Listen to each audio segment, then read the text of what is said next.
What's going on, guys? Tonight is another one of those nights that I know it's going to be a long show, so I want to go ahead and do all my hellos and howdies now during the smooth jazz 5-minute countdown. We've got a big show planned for tonight, a lot of show and tell submissions, the most yet. It just keeps getting better and better each month, so thank you guys for that. Looking forward to tonight. But let's see who we've got in here with us tonight. Joseph is here. Hasagawa stuff, buddy. We are just about to get rolling with them. I don't exactly know what all's coming, what all's available, but if it's something new they've got, I am sure we will get it at some point. Whether or not it's on this first shipment on the way, I don't know. But we will soon have a lot more information on Hasagawa stuff. David, good to see you tonight. Hope all of our friends down around Florida, the East Coast, up here, everybody stays safe with this hurricane headed this way. Frank, good to see you tonight, buddy, or for you today. Always nice to see you. And Jason, good to see you, my friend. And Danny, nice to see you. Talking about those coffee cups, yeah, we are slowly but surely getting caught up from being gone to nationals. Today, I finally got the koozies and the shot glasses and a couple other little things added to the website. Coffee cups will be coming up next, hopefully in the next few days, as well as will these bags that you can kind of see.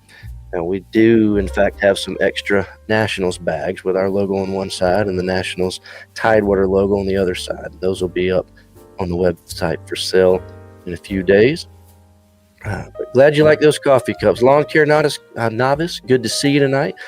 Ken from Philly, good to see you. And as far as your question on that B2 Spirit, I don't know. They should be here by now. I'm not sure what's going on with our shipment, but I'll find out soon.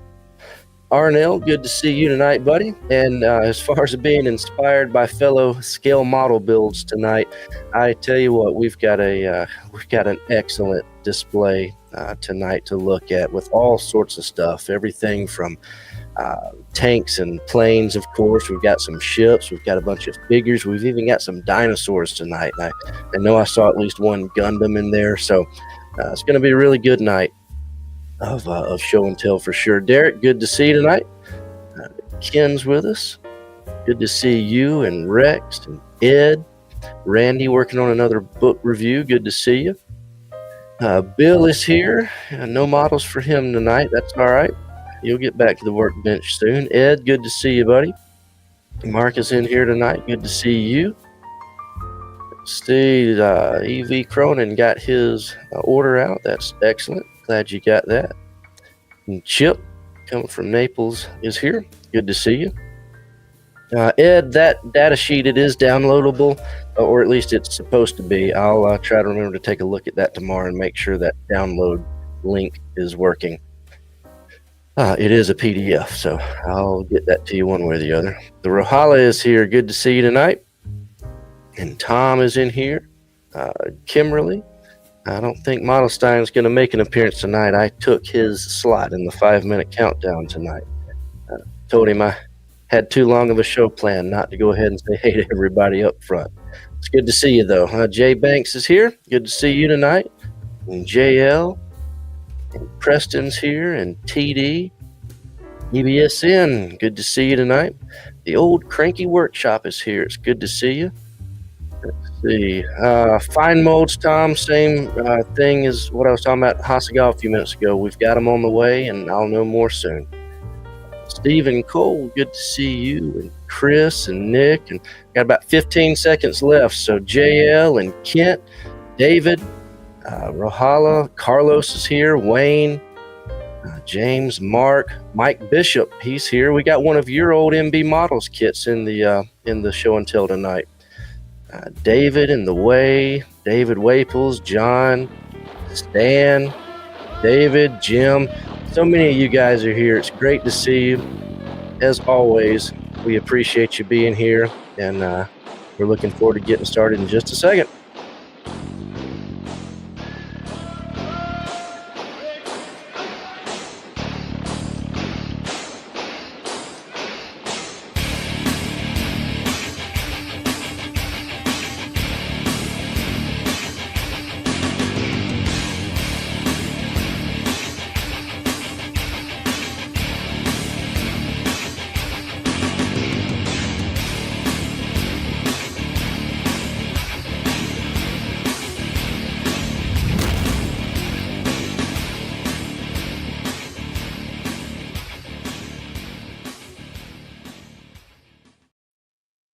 All right.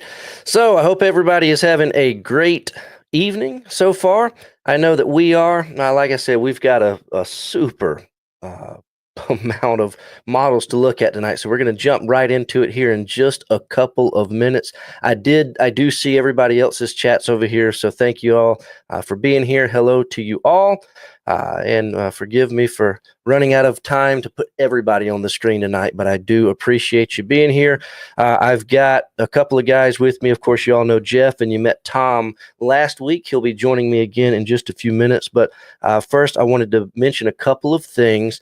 Many of you who have been waiting on our next catalog will be excited to know that they shipped out today. Now, these are going to customers who previously tried to order the big one that we were promoting earlier this year. As you know, we ended up, anybody that prepaid for that, we sent you your money back, gave you a full refund, and this one we're sending is totally free. But it's only going to those who bought the original one. And then what's going to happen is I'm going to give it a week or two for those to show up in your mailboxes, because you may not know for sure if you're getting one. And by the time they've had enough time to get to everybody, I'm going to put the rest of, we've got some more. I'm going to put them up on the website for sale for a few bucks just to help cover shipping costs, and they will be up for grabs. So that is finally done. Another thing I wanted to mention is I know I talk about a lot about the shows, the model shows that we go to. We just came back from nationals. In addition to that, we do a few of our local shows here. Of course, our home show in Chattanooga. We do the Atlanta show, two of them actually. But there's actually, if you're in the area, there's actually a few other shows in the area within an hour or two from here in Chattanooga, and we don't get to go to them usually. I want to change that hopefully in the next year or two. But this coming weekend, actually, there's a model show in Huntsville, Alabama, on Saturday. So if you're in the area, please go support that club, support that show.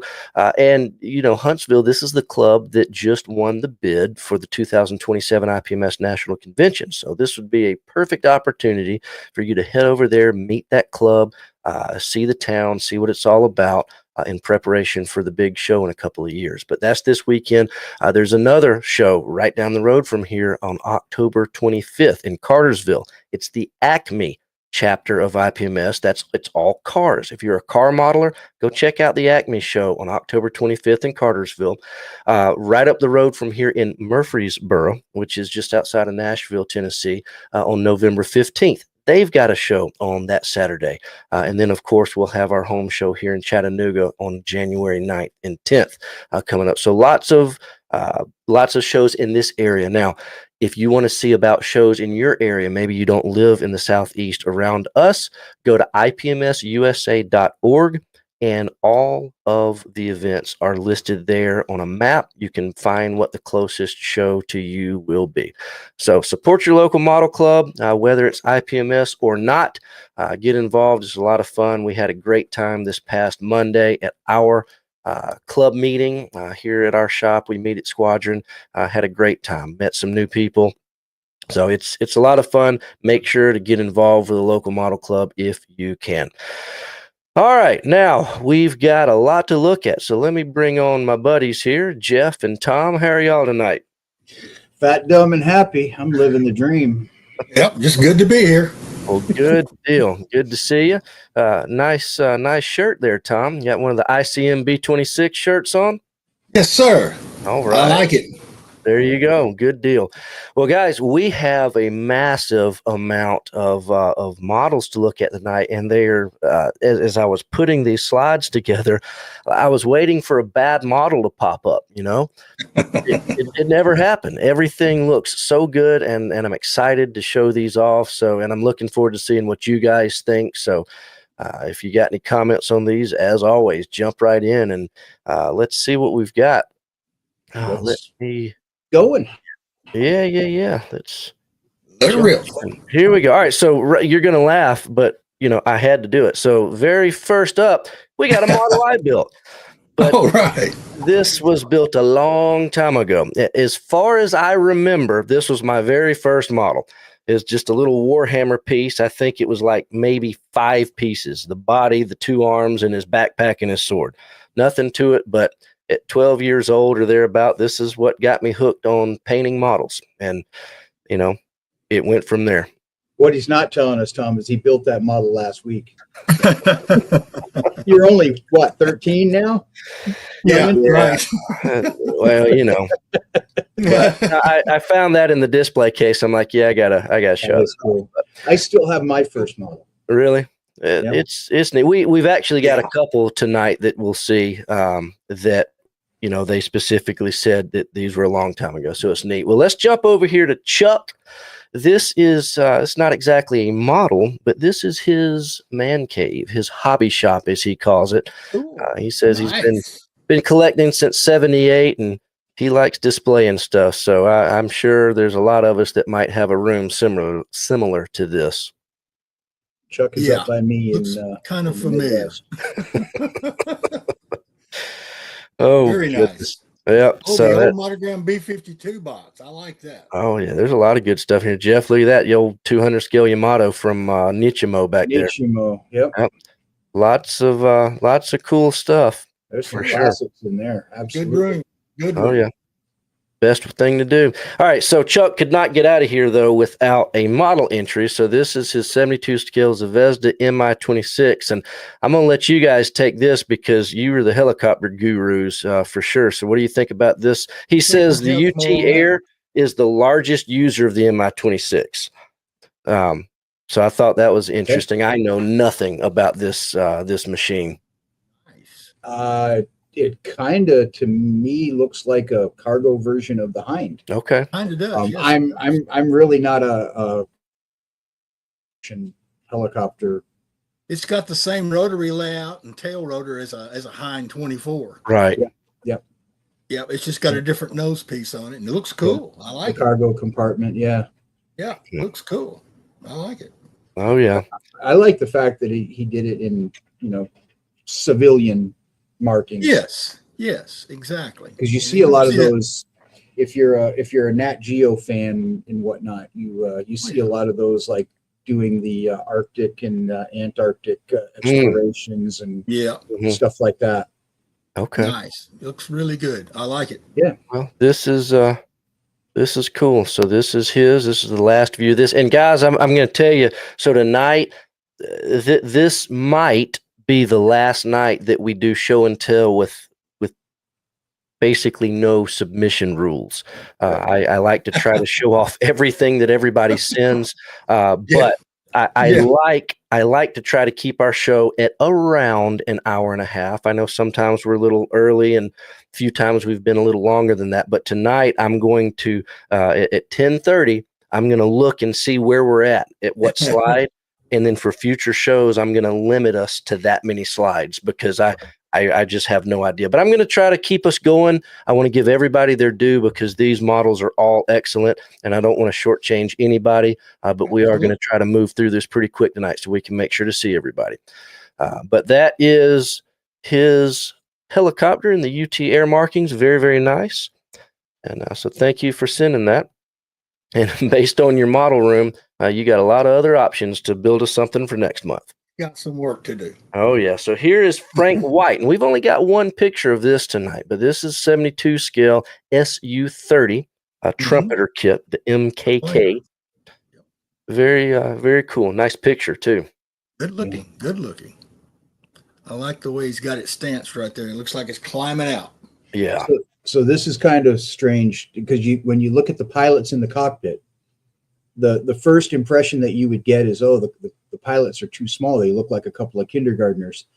I was standing underneath this airplane. Is it massive? Flanker. This is such an enormous airplane. This big is airplane. Huge. Yes, it is. Coming back from nationals, they have one at the Air Force Museum. And okay. I got all fanboy because it is a very pretty airplane. Okay. Yes, it is. Well, cool. Well, he did a great job on this for sure. So thank you, Frank, for sending that. Very nice. All right. Next up, we've got B. Carson, one of our regulars. He always sends us these nice formatted views. I'll try to go full screen here.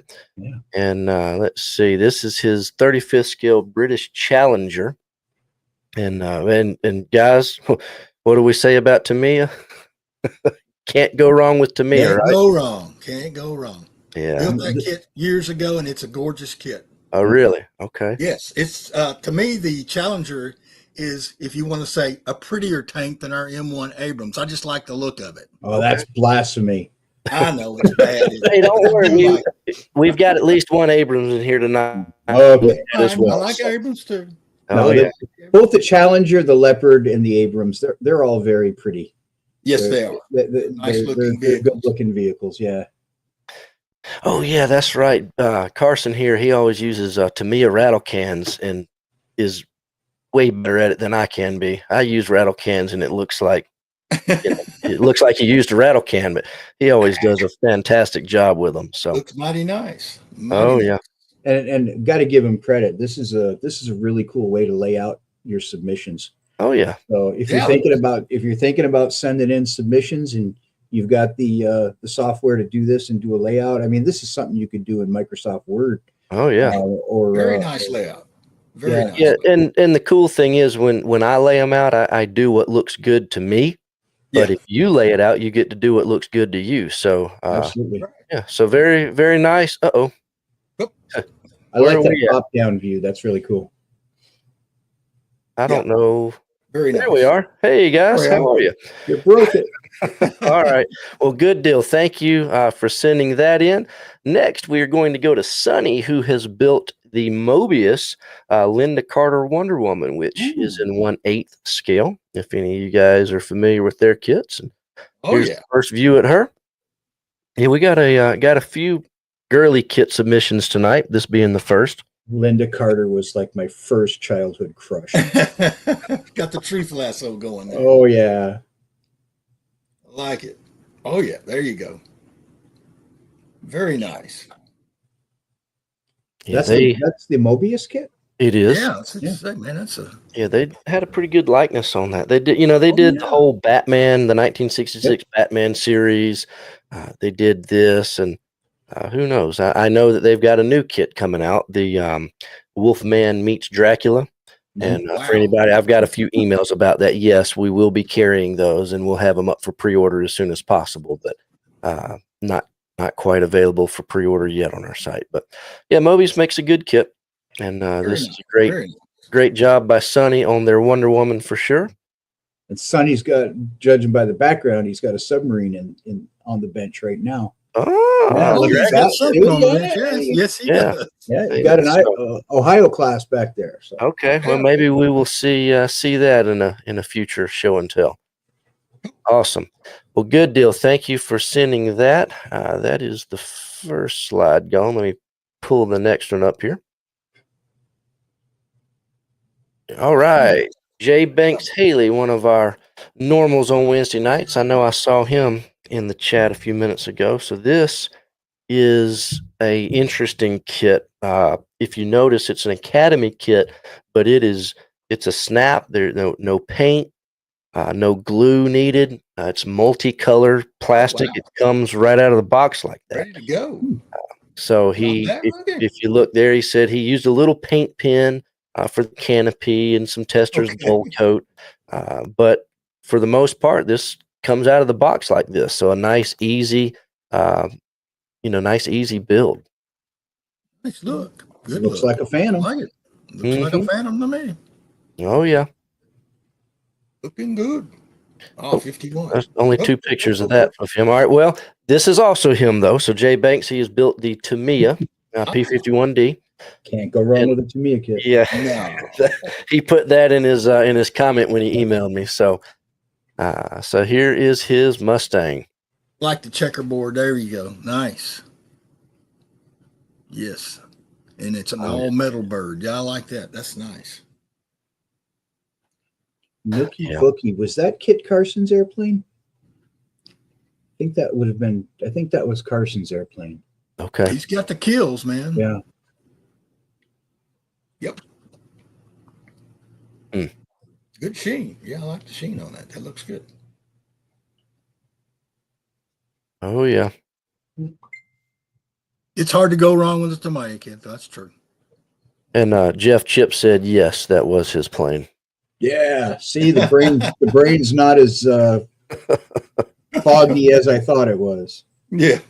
Well, you're 1 for 1. So if you stop there, you win. Hey, that's I'm just going to sign off now and go take a nap. I'll see you Oh later. man. Quit while you're ahead. All right. Well, Jay, thank you for sending this. This looks excellent. Looking forward to seeing what you've got next month. We don't even have to wait that long. We've got another one. And so, Jay Banks, you got to tell me in the chat, because either I didn't see it or you didn't tell me, who are these?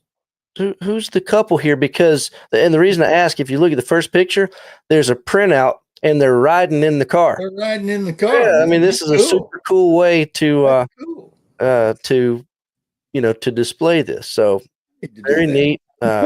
Building this car off of a photograph. So very nice. I got my wonky pictures again. Oh no, they're stretched. Well, those are. Dang, I thought I had eliminated that from happening. Here we go. There's a good shot of the back of it. Yeah, and he said this is the old. I don't know this subject. I know Tamiya makes these, but he said that this is the old release of this. So I don't know, maybe Tamiya's done a newer version of this or something, but he specifically said this is the old release. I like it. It's like it looks like a little Mini Cooper, but it's a Fiat. Oh, yeah. Yeah. So very, very cool. So thank you for sending that. And we're going to jump into the next one here, which I think is another car from James Alsop. This is an old 78 issue of a die-cast metal car from Monogram. Mm-hmm. I remember the days. Yeah. So let's check this thing out. Cool. They did these as plastic kits later on. They did. Really? The Duesenberg SJ Roadster and the Phaeton, and I've been looking for those two kits because those were kits from my childhood. Right. Okay. I think my grandfather bought them for me, or my grandmother bought them for me for one Christmas, and I remember being really, really distraught because it wasn't a P-51 Mustang or. Well, yeah. I got these old people cars. Now I'd give anything to get my hands on them. Yeah. Nice work. That's a nice scheme. Well I like done. the scheme. Yes. It's a pretty color too. Spokes look good too. I like those spokes. Very nice. Yeah. And here's your last view at this one for the night. Excellent. Oh, yeah. Excellent. Like it. All right. Well, great job on that. Thank you for sending that in. Now I'm motivated. All right. You got to find motivated. I got to find those kits now. First. Yep. All right. Well, this is David Mason. He's got 2 different vehicles that he's submitted. Monogram kit, 32 Ford Roadster. And let's see, the other one is a 1966 Suburban. Fixing to say it's a 60s Suburban. Yeah. 66 looks about right. Yeah. Yep. And he painted the Roadster with scale finishes, but Jeff, you'll like this. He used OG scale colors on the Suburban. So OG scale colors, right there. You go. There you go. Well, good deal. Well, let's take a look at the Suburban first. Wow, I like that. Oh, yeah. Nice. Box look. Mm-hmm. It's got that boxy look they had back in the 60s. I do like it. The two-tone looks good too. Yes, I like the two-tone. My neighbor had one of these in a yellow, a bright yellow color. We used to call it the banana. Oh, yeah. when we were little kids. Oh, yeah. Nice. Yeah, I like that. I like that color. Yes, I do. Cool. Looks cool. Very neat. And here's his Roadster. I think every guy over the age of 50 secretly wants one of these cars. Well, yeah. Something Otis drove in the Andy Griffith show or something like that, you know. It screams American graffiti, you know. That too, also. Exactly. Well, very nice. Well, thank Yep. you for sending those in. Looking forward to seeing what you got coming up on future shows. All right, let's get this. Okay, this next one is cool. I mean, they're all cool, but this one's cool too. So I this remember this one. this is Richard Hart. He's one of our local guys. This is his 35th scale Tacom Apache. He said he used Edward Photo Etch and Quinta Studios interior, or Quinta Studios, however you guys say that. Let's Very check nice this thing out. Very nice job.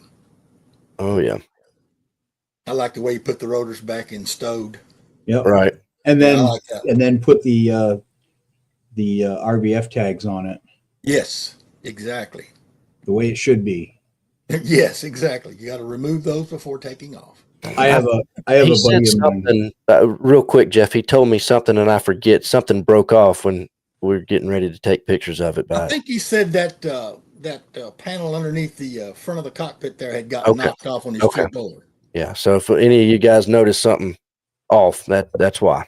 But I have anyway, go ahead, Jeff. I'm sorry. I have a buddy of mine who was he was a maintenance crew chief in the Air Force, and whenever he goes to model shows, he just loses his mind because he'll see panels open and and different parts of the aircraft that are opened up, and he's like, Right. "There's no remove before flight tags. There's no safety lockouts. There's no," and he loses his mind. I'm like, "Dude, it's a model. Chill out. But if you're gonna do it right." And he freaks out on me and everything. It's really kind of funny to watch him have a meltdown because somebody didn't put a remove before flight tag on it. He would like this one then. Oh yeah, That one's done right.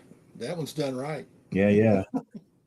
Awesome. I love the tonality of the paint. He really changed up the. I don't know if he did that with oils or pre-shading, post-shading, but I really love the way that he's got the the kind of the organic tonality to the paint. Oh yeah. Yeah, he's weathered it up really nice. It looks really good in person because we had it at the meeting the other night, and it was very, very nice to see. hmm You can always tell I'm interested because I get right up in the camera because I'm looking at the screen. Yeah, you got to get a closer look. Yeah, There we go. I brought my Optivisor just for that reason. Well, there you go. Now this one I have not looked at this because this is by Sam, Rama, okay. and he submitted his own pre-made PDF, or not PDF, PowerPoint. So I'm seeing this for the first time too. So let's check this out. He says it's a 48 scale diorama with a Tamiya BF-109, dragon figures, and hey, our Squadron paint. Good All right. deals, and some AK paint mixed in there as well. So let's check this out. Oh, yeah, they're having a little get together. Mm, Very nice. Little wine before flight. there you go. Oh, they're over there checking the plane too. There's two more of them over Oh, there. yeah, I see them over there. didn't Yes, notice they that. are. Yep. I don't know. I think they kind of frown on drinking before flying. Yeah, I don't know about that. Don't know about that. This was, this was late war, right? They Yeah. didn't care. Well, yeah, perfectly acceptable. Yeah. Yes. They already knew they'd lost. So Yeah. They're having coffee. They're Oh, having there you go. There you Having go. coffee. There we go. Morning Okay, coffee. it's early war. Having coffee. We're fine. This is nice. This is It looks good. I like it. Nice. Nice diorama. there we go. There's a front view. There of you it. go. Yeah. It's a good view of the aircraft too. It looks pretty good. I like the spots on that. Ken says, "Hey, they're playing cards." There we go. They're playing cards. Oh, No okay. drinking at all. We're just playing No cards. drinking. We're Just just playing playing cards. How can you play cards without drinking? I mean, come on. That's what you had to do when you played cards was to drink. I think the last time I played cards without drinking, I was about 12 and we were playing Uno. There you go. Like Uno. Yeah, I like this this static grass stuff. It always Yeah. looks cool to me when it's done right. Yeah. Yeah, it looks nice. Makes it stand out better. Oh yeah. I tried it once and I sneezed and I created a green mushroom cloud. After that, I just said, "Forget it." Oh gosh. Uh-oh. I always push the wrong button. There we are. You'll be all right. All right. Well, good deal, Sam. Thank you for sending this in. That's really nice. Nicely done. Oh yeah. Looking forward to seeing more from you. Let me get this one out of here. And up next, we've got, hey, I like this guy's name, Bulldozer. Brandon Cool. Porter. Artillery tractor. Yeah, Little artillery tractor. this Yeah. is different. 72nd scale, too. Mm-hmm. So it's pretty small. Let's see what we got. Oh, man, that's nice. Oh yeah, little trumpeter kit. Yeah, that's very nice. 72nd scale stuff. I can't build that scale anymore. I can't even see it. It's hard to see. I know that. Yes, it is. But nice weathering on that. I do like the Yeah. weathering a lot. I like its groundwork too on that Yeah. base. I think he's even got some tread marks in the ground. I bet you don't have a roller for that one, though. No, but I could probably do one. Can't say that we do, Can't say we got one for that small scale yet. but that's really neat. That's the last look at that one we've got for tonight. So Cool. yeah, that's cool. Very different. Thank you, Brandon, for sending that. All right. Oh, dang it. All right, hold on. We're going to fix this on the fly. Fix it. Uh-oh. Well, I got smart tonight, or a little bit maybe, and I saved all these pictures in a special folder just in case something like this happened. Very good. So let's see what the next one looks like. There we go. How about that? Oh, yeah. There we go. Looks like Granddad's stepside. Yeah, so this is Mark's kit, and talking about that Suburban a minute ago. Some of these old trucks and SUVs and things, the colors they had were just very interesting to me. I like that color a lot. That looks nice. I like the moons too.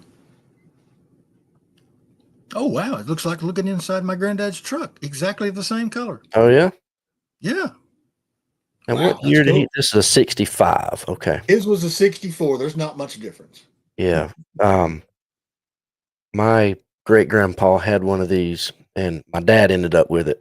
Oh yeah. But I don't recall what year. It was one of these years. It could have been a 65. His was blue, like baby blue. Baby blue. Yep. Oh, But it nice. was the same thing. V8. Nice. Very nice. Oh yeah, I like the wood bed too. That looks good. Hmm. I like that. That's nice. Good looking truck. Oh yeah.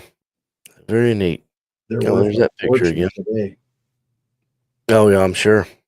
on the collector market. There, yeah. Yeah, Ken Clark says white walls. That's right. Those tires Yes, look sir. good. Gotta have them back in the day for sure. Hmm. All right. Awesome. Well, thank you for sending that in. That's very nice. We'll move along to this is the same Mark, isn't it? Yeah, okay.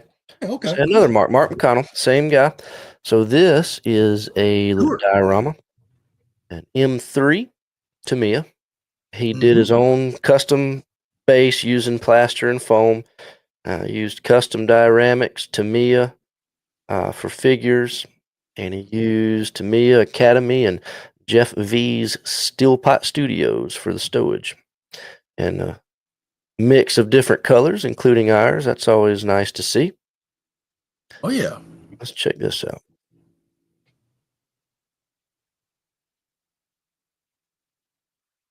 Nice. What figures did he use there as the couple running across in front of He the tank? said that the woman and the child is from Jose. Rodriguez. Oh, is that Jose? Okay. Yep, custom dioramics. Yep. All right. Okay. Yep. Cool. And the other figures, the soldiers, are from Tamiya.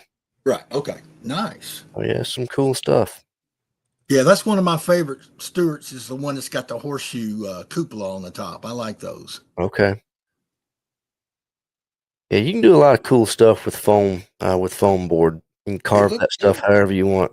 Oh yeah, used it many times. It does. It makes just about anything you want. I have a whole stack of it in my loft in my garage. Yes, exactly. What color is it up there in Wisconsin, Jeff? Pink.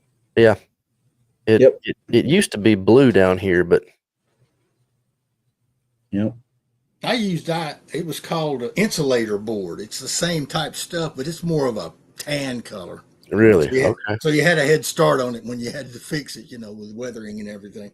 You got one of those wires that melts it. You can cut right through it with this hot wire. Yeah. Yep. I used a knife. I just used a knife and cut Oh, it really? up. Okay. Oh, it does. It's just like it's real fine when you sand it. It makes a bad dust, is what it does.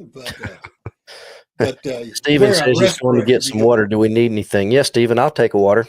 You gonna run over to me real quick? Hey, Bill from Murfreesboro. How you like my shirt? He should like that.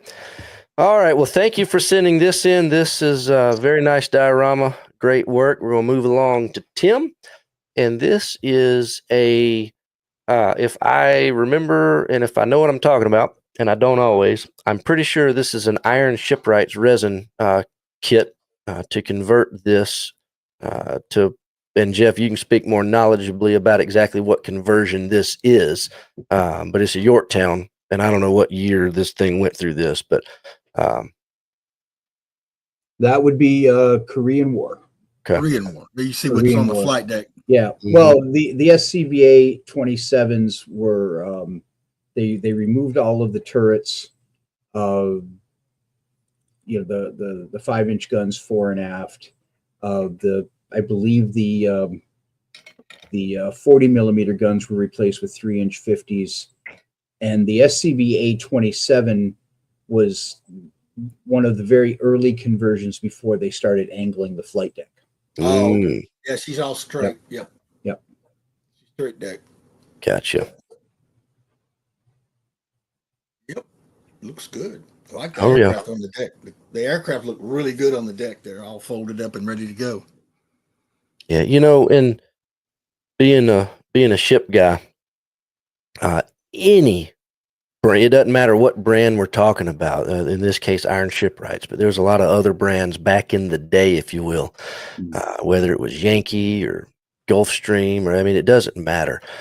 Any of those old early resin kits, if you can get them done and bring them to the table to this quality, I applaud you. You've done a great job. Exactly. Looks really nice. Oh, yeah. Yeah, all the resin guys are switching everything over to 3D these days, and it makes a huge difference.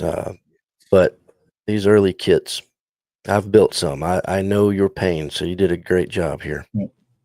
Very well done. And there's his display case. That's how he displays it. Keep it all dust free. Cool. Nice. Very, very nice. Well, thank you for showing that. I'm going to move along to Eric Coda. He did this. He is hosting a Heavies, as he's calling it, or the Heavies, a heavy bomber online contest. And this is one of them that he did for that. 48 scale Tamiya kit. We need to start keeping a tally of how many Tamiya kits are in our show and tells. Yeah. I bet it'd be half of them or close. Oh, yeah. No, that's good looking weathering on that. I like the weathering because that's the way they really looked. They were just very, very rough on paint. I wrote an article. I wrote a white paper on Japanese compositional paint theory. I'll send you a copy of it, Tom. It's pretty interesting, and it wasn't because they had poor paint. It was because they lost access to all of the materials that they needed to make really good paint. So they started compromising. Iron oxide and cobalt, red and blue, make green, and that's instead of using cadmium to tint their paint colors because they couldn't get cadmium for green. So yeah, I'll send it to you. It's kind of boring. It's kind of like watching paint dry, literally. It's like you're watching paint dry. Exactly. Yeah. Well, I always wondered why the Japanese aircraft always looked so weathered and the paint was always fading out much more than I would notice on anything that was German or US or whatever, Yeah. And a lot of it was primer based. American, German, British all used a TT based primer. And the Japanese lost access to TT-based primers is probably about mid 42, and they started using other materials as primer coat and anti-corrosion, and that led to poor adhesion and things of that nature. So I'll, what I'll do is I guess maybe I'll clean it up and I'll have Brandon put it up on Yeah, the we'll website post as it a as another one of the tech data sheets. tech And series. Jeff, Yeah. we got like 2 or 3 more pictures of this. So if Yep. you can touch on it super fast, Green Creation says he wonders, did they start mixing gasoline in the thinner as well? Yeah, they were using anything and everything that was available. One of the problems that they had obviously was importing raw materials to actually make paint. And for the most part, a lot of the strategic materials that were coming in were being redirected towards more critical things. For example, the resins that they use in paint are the same resins that they use in making electric motors and pots for circuits for radios and things of that nature. So, do you dump a gallon of resin into a paint mix, or do you dump a gallon of resin into making radios for your aircraft? So yeah, it was a lot of redirection of strategic materials. Okay. Well, that all turned into an excellent model right here. Yeah, so it looks very cool and very well done. So I've thank you for showing that. I've always wanted to build this kit. I think the Betty is such a pretty airplane. It's got nice lines. Yes, I want it in 30-second scale, but why not? I want everything in 30-second scale. So my software is reaching its limits tonight. So you guys will have to bear with me 2 or 3 times tonight as I queue up the next videos. It only lets me stage so many videos, or not videos, so many PowerPoints before I have to go through and delete some. So we got the first few done. I think I can speak. Here I think I can speak for Tom when we say we draw the line at show tunes. Okay. Yeah, I don't think he and I are going to be singing show tunes to try to kill time for you. Don't worry, I'm not going to ask you to sing or dance, so you're safe there. All right, well, next up we've got Matt Mathis. This is kind of a special one to us because this was our mini art exclusive kit for the IPMS National that he built. This is Yankee Tar Heel, the P-47D Razorback. So let's take a look at how this turned out. We had this displayed on our table. Yep. And Matt's over at Sprue Cutter Models. You can see his logo there in the bottom right. So make sure to check him out. Yep. You can follow him on Facebook as well. He has a page. Yep. And I'll give fair warning if you didn't get the memo there a moment ago on the preview. The other side of this plane does show a lady on the other side. Clad. Yeah, so just I'm about to flip over there if you want to be forewarned. Oh no, my eyes! Whatever shall we do? Oh, there she is. Whatever shall we do? So Jeff, correct me if I'm wrong. This is done all with the Squadron paint. That is correct. Oh, so I mean, it was supposed to be. I just figured which colors are we looking at here, Jeff? That is olive drab 41. That is neutral gray, and that is true blue. True blue. I like that blue.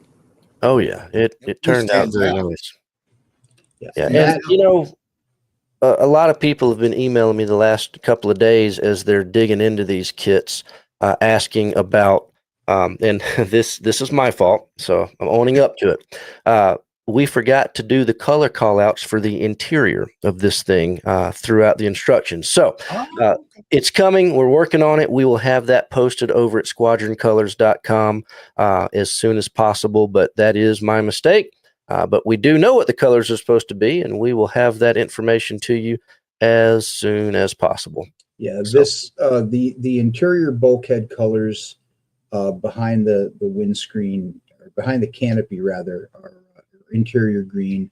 The cockpit colors itself are actually a bronze green.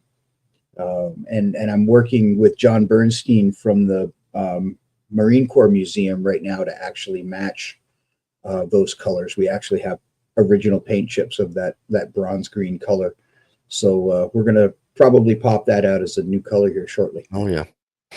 But excellent build here. Thank you, Matt. And next, we have another one that Matt did for us. Same situation.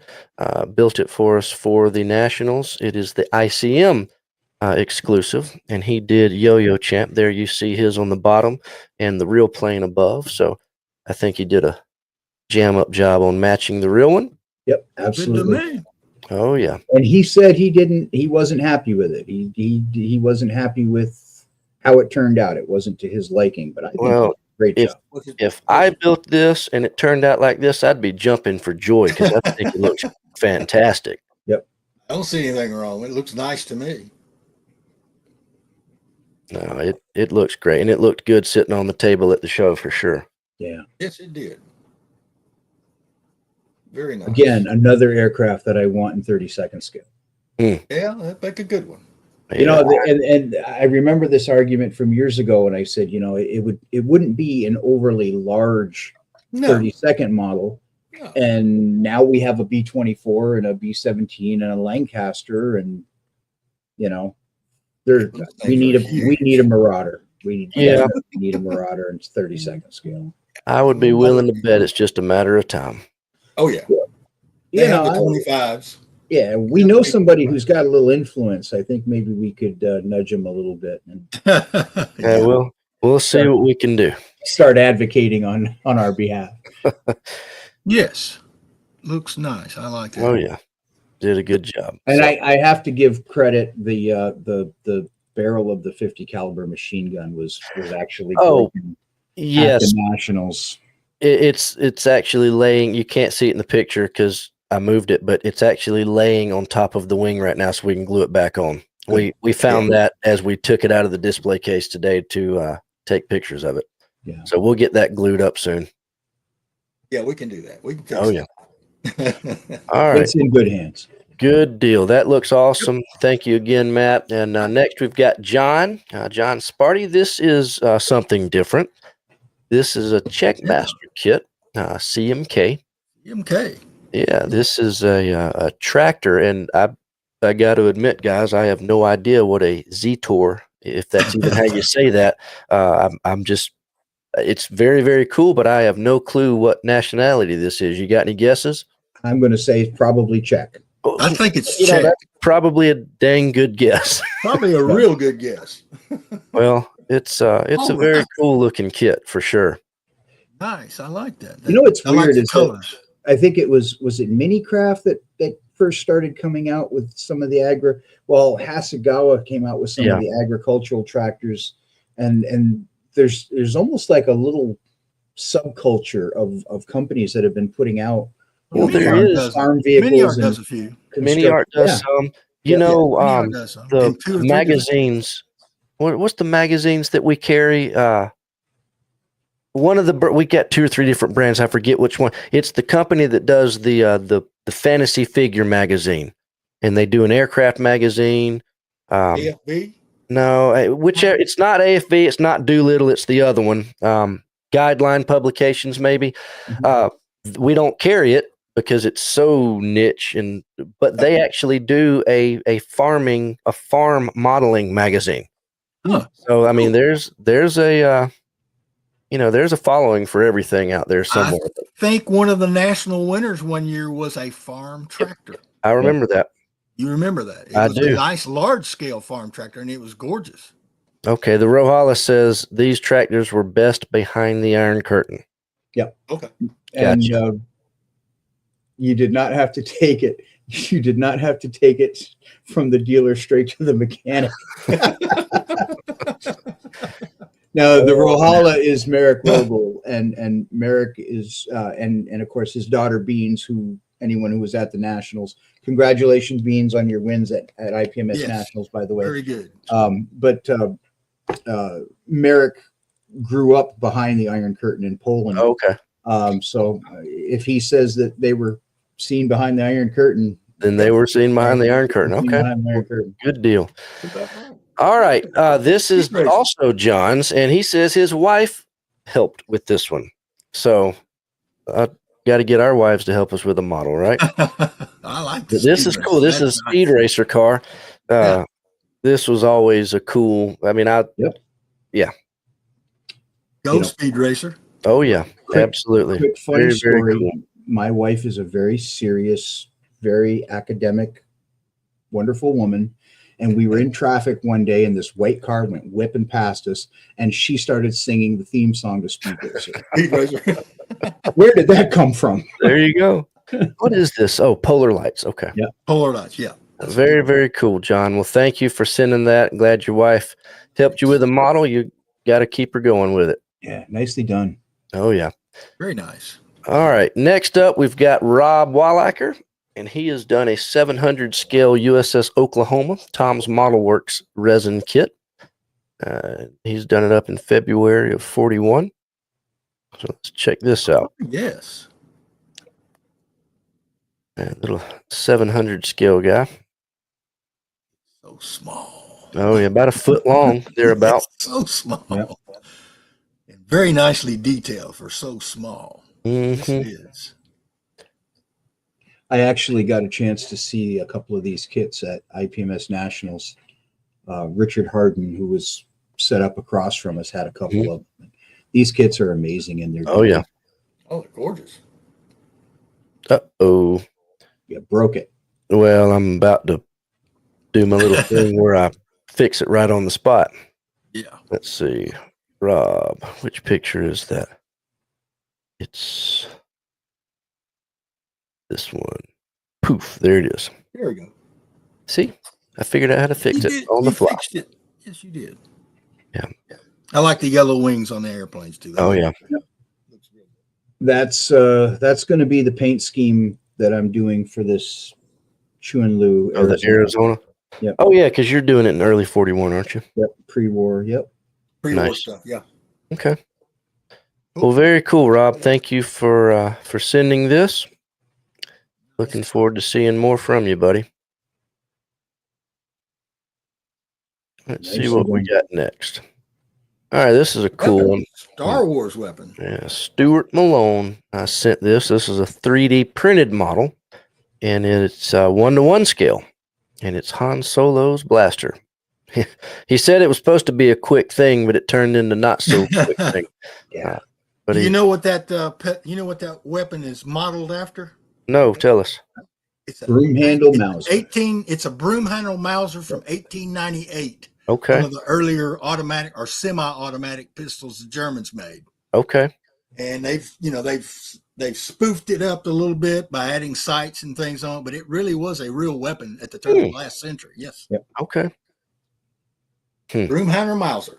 I wonder who shot it first. I was just going to say, so the question is, who shot first? I don't know. Oh man, well this is very cool, Stuart. It's something totally different. I told you guys tonight we had several things that were a little out of what we normally see, and this is certainly one of those. So very neat. And this is so far out of his wheelhouse. And Stuart is a World War I aircraft guy through and through. And when he said he was doing this, it just completely threw me. Well, Good job. he did a good job. Yeah, he I did. like the way he displayed it too. Oh yeah. Well, very cool. Thank you, Stuart. Appreciate seeing that.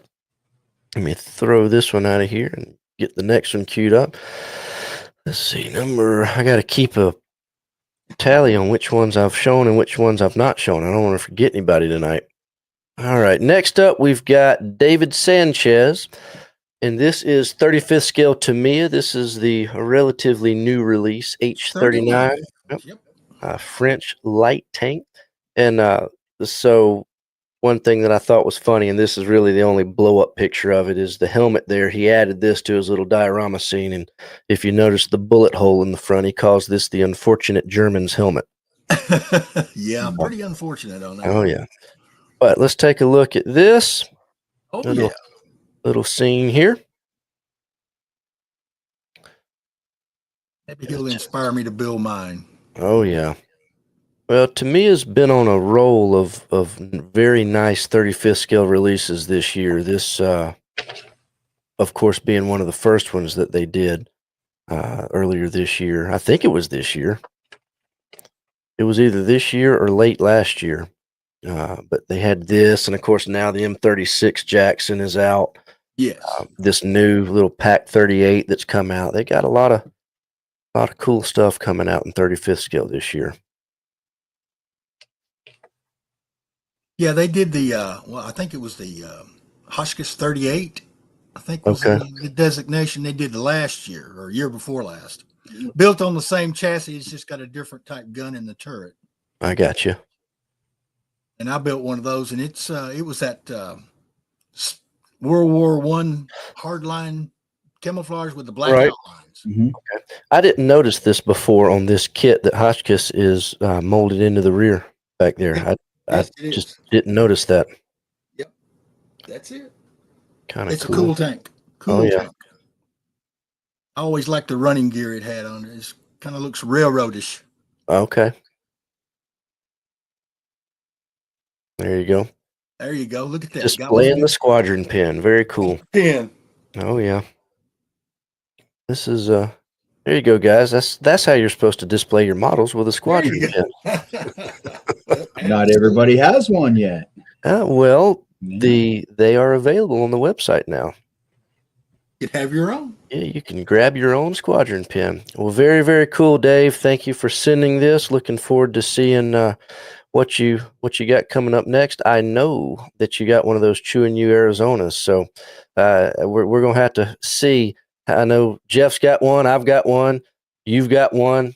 I know a bunch of other people that got it, so it's going to be a race to see who finishes it first. I'm looking forward to seeing a lot of them done. So, all right, Derek is next. This is his 72 scale. This is an Airfix kit, and he has done this up as a photo reconnaissance unit. So he goes through and tells us all about the paints and stuff that he has used. So he's done a pretty nice job on this. He says this is a Swedish unit from 1955 is what the markings are. So this is quite different than what we would normally see out of one of these kits, I believe. At least for me, I hadn't seen anything like this. Got the 5-blade prop. Griffin engine Spitfires. You know, the aircraft purists will argue that the Spitfire 1 was the most beautiful, but I don't know, man. I think those Griffin engine Spitfires are just beautiful airplanes. Really? Spitfire to me is just good looking no matter what. Either bubble top or a raised back. They all look good. Mm.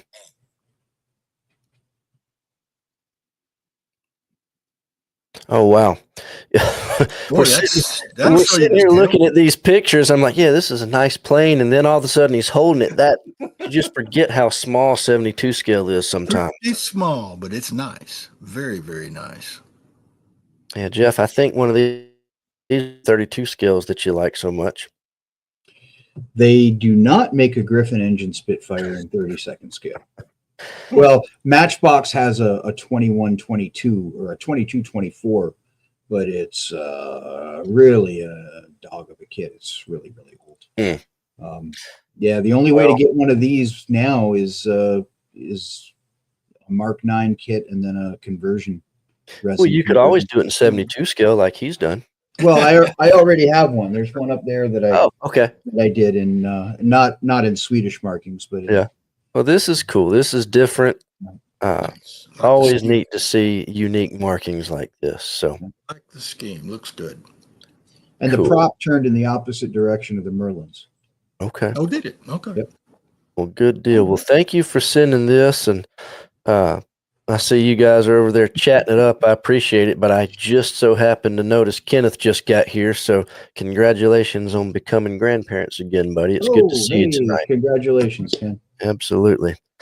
All right, so next up, we got a work in progress that Kimberly sent us. This is a diorama that she's working on, so this is our only look at this tonight since it's a work in progress. But, yeah, this is what she's got going on, so we are kind of looking forward to seeing this finished, Kimberly. I'm excited to see what all you're going to do to this. So, yeah, she's going through talking about the struggles that she's having getting it how she wants it, but it's looking good to me so far. Me, I like the way it looks. Oh yeah, it's going to be neat. So, yeah, get that thing finished up and send us some pictures, and we're excited to see how it turns out for sure. So, thank you for sending that in. Good luck with the rest of the build. Here's Mike Bishop's build for the night. This is one of those I was talking about at the beginning of the show, Jeff.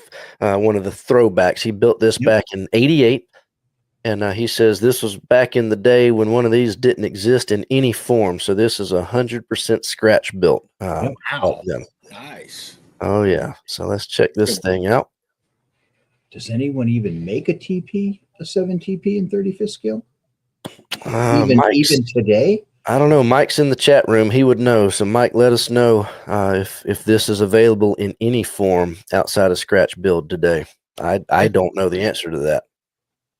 Or if it has ever been available since you scratch built this. Because usually you know what happens.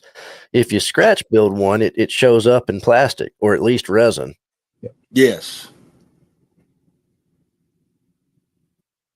Yep, and there's the proof of the scratch build up in the. That's absolutely true. He's got the pencil marks to show it. Yep, that's awesome. Yep, I like it. Very cool. Nice. Very, very nice. Oh, there's Mike. He says he had to do his own plans for the model. Nothing to be had back then. Reference was a challenge. Yeah, it's. Today you just, like he said, you just Google whatever you need and you can come up with something. But true, such an obscure subject. Oh yeah, yes, it is. But very nicely executed. And that's the last one of that. So, well, cool, Mike. Well, thank you for sharing that. If you're, you are in the chat. Are these pictures you just recently took? Like, do you still have this model? Or are these old pictures? I'm just curious if you've still got this model on your display shelf all these years later. All right. Well, cool. Next up, we've got Andrew. He has done a trumpeter USS Intrepid, and he has used Larsenal Aircraft and Model Monkeys Island to do it as a 60s version. So let's take a look at this. Nice. Hawkeyes, F8s. Uh-oh. Oh, no, that's supposed to be that way. I'm looking to make sure this didn't screw up. You're right. Yeah, there's the full. That's coming in for the approach. Yep. So this is the SCB 27, I think. Don't quote me on it, but that's the angled deck. Because we were talking about Yorktown before, the SCA, the SCB that angled the flight deck because the landing jets straight down the flight deck was deemed to be hazardous. Yeah. So because of their high landing speeds and the fact that they tended to end up into the parked aircraft, this it also in the event of a bolter, which is when you get waved off and you have to go around. Thank you, Rob. SCB 125. The angled flight deck, if you have to, power up and go around, you're not flying over the front of the ship. So exactly. Okay. And Mike Bishop, by the way, says he does still have that tank, so that's cool. Nice. A lot of times we have a lot of my old kits that I don't have very many of them anymore after moving. But all right, well, cool. This is very nice. Always happy to see one of these big carriers done because it takes a lot of work to get one of these things done right. It does. You don't think it does while you're building it, and then all of a sudden you get to the aircraft. Yeah, that's the thing right there, aircraft. All right, well, cool. Next up, we've got yet another ship. This is Dave Waples, and Dave, I apologize. That little picture there is supposed to be the one that's moving. He sent me a little video clip of it, but I guess I hadn't figured out how to make that work yet. But let's see if I can fix it on the fly, like I've been saying. Yeah, there you go. There you go. Hey, that looks cool. Yeah, I got a love-hate relationship with AI, but sometimes it does some cool stuff. But there's cool. Yeah, that's his little water. But anyway, here's the model, and this is a 3/50th scale 3D print. This was Dave Waples runs that ship model club out in Colorado, and this was their club's group build. Everybody did one of these, and I've got it listed in 2 different scales, but I'm pretty sure it's 3/50th scale. It would be tiny in 700 scale. Yeah. Yeah, so they all did the same one, and this is his. Richard out at Tom's Model Works got some photo etch for the cause for them, and that's how it turned out. Nicely done. I Oh, like yeah. the water too. The water looks good too. Yeah, it does. Oh, Dave says it's 700 scale. Oh, well, You're kidding. I Oh, wow. apologize, Dave. I incorrectly listed it. So 700 scale. It is tiny. Wow. Yeah. Very small. Okay. All the more impressive. Yeah. Gosh, Yeah, that's even more 700 impressive. scale.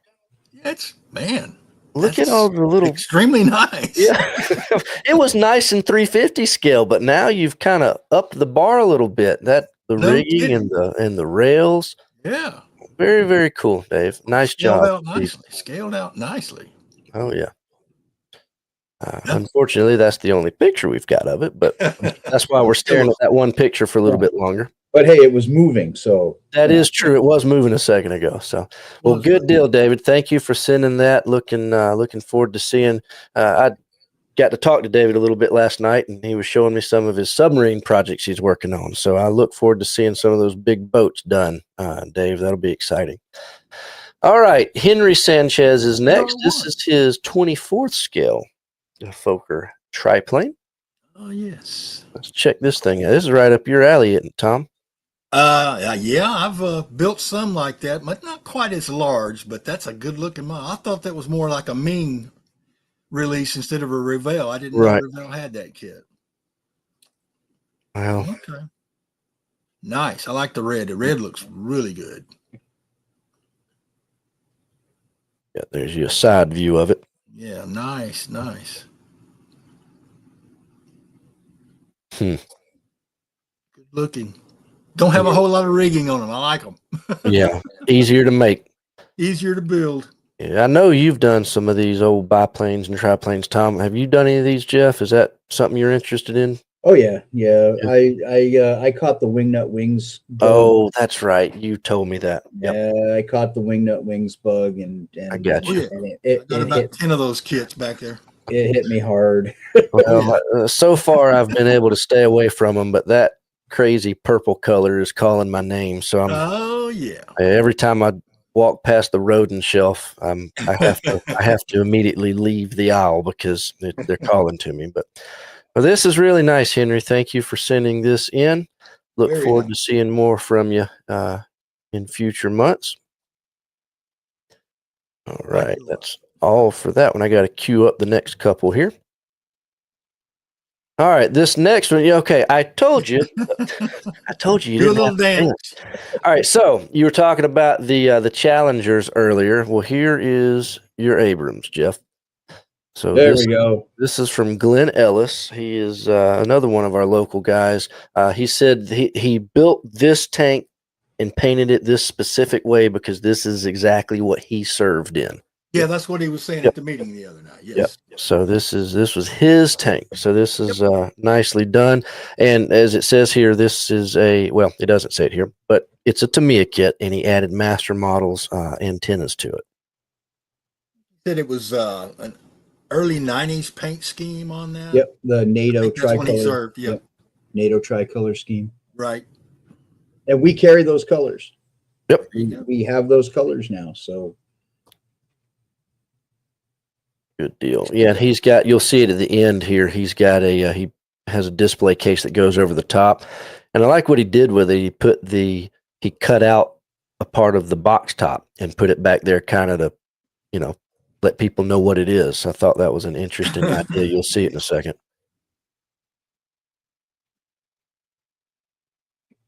But now this is a great guy. Interesting story about him. He, the way that we met is he is actually a semi-truck driver that makes deliveries to us from time to time. Yes. So being a modeler, he actually first met us when we were over in Ellijay. And being a modeler, you can imagine his excitement the first time that he made a delivery and walked in and realized what he was delivering and where to. So that was proverbial kid in the candy store. Got that right. Oh yeah. He's a great guy, though. Yeah, that's good. There you go. That's what I was talking about. Nice. So he put the end of the box in there. I thought that was kind of neat. There's no question as to where what kit that is. So, all right. Well, thank you for sending that one to us, buddy. Looking forward to seeing more from you. All right. And next we've got David Blackwell. And this is a Dragon Lady. 48 scale. This is a big plane. Or a big long model. wingspan. Yeah, it is. Long wingspan. Yeah. It's just very cool. And being a, kind of a sci-fi and comic book guy, this just reminds me of a bat plane. Yeah. I can see Batman flying that. Oh, yeah. Just very, very cool. Brandon, you remember when we were at Wonderfest and I introduced you to my buddy Tony? Yep. Who's from Louisville. Okay. He was a crew chief on U-2 Spy. Oh, nice. Okay. He spent his entire Air Force career on F-4s and U-2s. Nice. The crazy thing is that he could look at the serial number of this airplane and actually probably tell you the name of the pilot who flew it, and he's probably friends with the guy who worked on it. And he loves that airplane. That's awesome. Well, this is certainly an excellent display of a model for sure. So they did a good job. Oh yeah, I might have to build one for him. See, that's 2 tonight, Jeff. You got to build this, and you got to build the old car. The Rolls Royce or Yes. the Duesenberg. Yep. So there you go. Well, good deal. Thank you for sending this in. Looks great. And of course, looking forward to seeing some more from you. Bernard says the one thing that we're all thinking.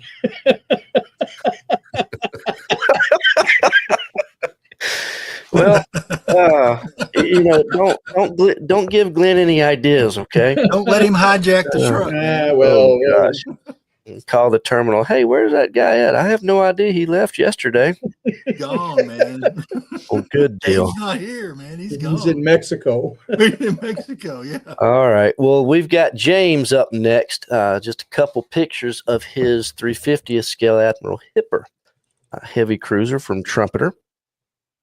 So let's take that. And this picture here, he sent me. It was just something he mocked up, I guess, with a little sunset in the background. I thought it was very cool. So we use that as the header for his slides. But here is his ship. Very nice. Very nice. Oh, yes. Very, very, very nice. I got to give the Germans credit. I mean, they did build some pretty ships. They are sleek. They built some pretty ships. Well, not just ships, but they make up probably the majority of the modeling community these days in ships and planes and tanks. Yeah. They got all sorts of interesting looking subjects. But yeah, I agree with you. Their ships are very, very cool looking. Really sleek. Very nice. Oh yeah. That's the 2 looks at James's kits that we've got. So thank you for sending those, buddy. Next up on the list, we've got Mike. And Mike, I hope Mike is in here watching tonight. I got to apologize. I actually missed these. These were supposed to go in previous month's show and tell. And then if you remember the picture problem that we've been having, he was amongst that crowd. So I am putting his 350th Iowa class late mod in here as well from a previous show where the pictures are messed up. So anyway, this is a 96 scale Constitution that he has done and did a jam up job on this thing. Very nice. Ooh. Yeah. I mean, look, he's even got the figures on it. Very, very cool. Lots of rigging there, buddy. Good gracious. I have done 2 sailing ships in my entire modeling career. Both were commissions. And my hat is off to anyone who can do this kind of work. Because I struggled and this is amazing. It looks really, really good. All the rigging looks really nice. We talk about nationals a lot, and I like to talk about the judging because I have so much fun. Mm-hmm. I don't know how, but I always judge with Richard Harden. That's our one time a year to hang out, and inevitably we always end up, being somehow associated with judging sailing ships. Square riggers, yeah. And I'm like you, Jeff. It's amazing what some of these guys can do, and getting to spend a few minutes on each one of those, staring at it really, really close. I couldn't do it. I don't even want to try. Yeah. Got more patience than I do. Yeah, it's just that looks really nice right there. That looks gorgeous. And here, remember this, guys. Even though this looks like a wood ship, remember this is a plastic model kit. Plastic model. Yeah. This is a Revell plastic kit that he has done such a fabulous job that unless I told you it was plastic, you'd think it's an old wood model. Yeah.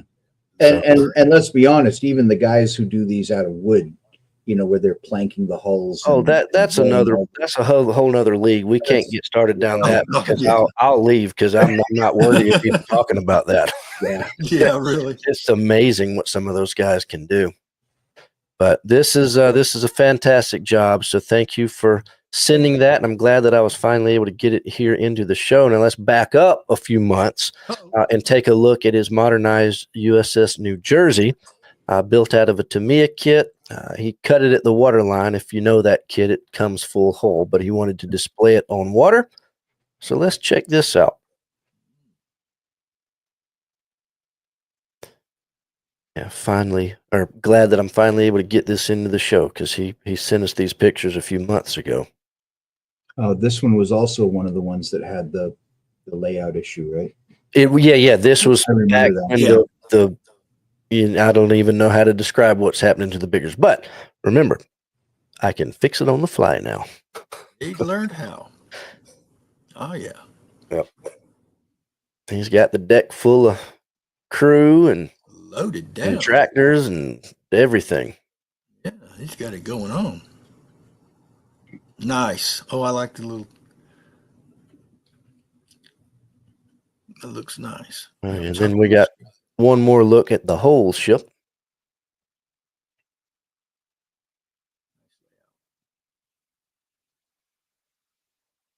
And he used that wood deck he used looks nice. Cool. Well, good deal. Thank you for sending those, even though it was long ago. I'm glad I was able to get those into the show tonight. Happy to see him. You did a fantastic job, and I look forward to seeing more from you. All right. Who do we have up next? This is Gary. That's Gary's Amusing Hobbies, Tiger One. Yeah. Tom, I got to load up the next couple of slides here. Why don't you and Gary are buddies? Why don't you talk about this one for a second while I queue up this next thing, just whatever you notice about this thing, because it's an odd prototype for sure. I think it's just a one-of-a-kind prototypes the Germans tried out back in the day, and they were trying to, they were working on the Tiger 1s, and this guy only made this one particular version. But Amusing Hobbies did a full interior on that kit, and Mr. Gary's been working on it for a while because he kept bringing it to the meetings and showing progress, and he finally got it pretty well finished, as you can see. But it's an odd looking little thing, that's for sure. Well, This ended up obviously the Tiger One design as we all know it was the one that ended up winning the design competition. Yes. And this particular vehicle then morphed into the Ferdinand. Yes, the Ferdinand. It's got that sloping tracks on each end that kind of slope to the middle. Yep. Yeah, he did a good job on it. I mean, hey, he said it was a hybrid. He said it had electric motors in the real ones. In the real tank, it had a gasoline motor. Gasoline motor turning. That turned electric motors. Electric motors, yes. So it was a hybrid. Don't know how well that would work in the world of war like that. Well, they said that they created a grand total of one of them, or they produced a grand total of one of them. So that's one, and that's all they had. Leave it to Amusing Hobby to come up with some weird subjects to produce. They do some weird subjects, but they're very well done. Oh yeah, that is true. Well, cool. Thank you for showing us that one. We'll move along to the next, and this is the next up for tonight is going to be. I might need Jeff's dance real quick. There we go. Oh, there you go. All right, so this is from Q.